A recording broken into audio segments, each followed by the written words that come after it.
coming up through the Spanish youth system, and then you went to G League Ignite. How do you think those experiences kind of prepared you for the NBA? I know they were probably very different. I think like that helped me a lot because nobody get the chance to be like 13, 14 years old as a professional player and overseas.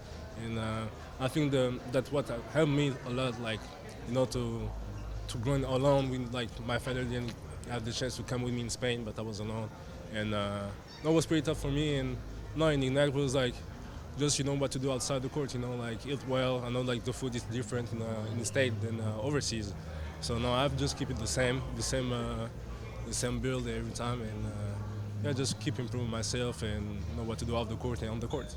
You said your dad came with you to Spain? No, I didn't. Oh, didn't come. But your dad he's a former Olympian, right? Basketball player. What kind of impact has he had on your career and any advice he's given you?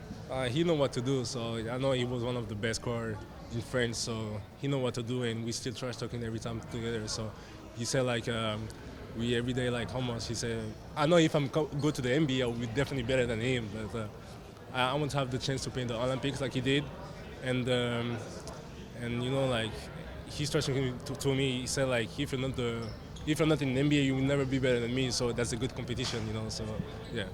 I know you're from the same town as Evan Fournier in France. Is that a guy that you grew up watching, or who are some of the guys you kind of followed along early in your career? Yeah, I definitely watch him. Like I mean, the new French generation. I was definitely watching them.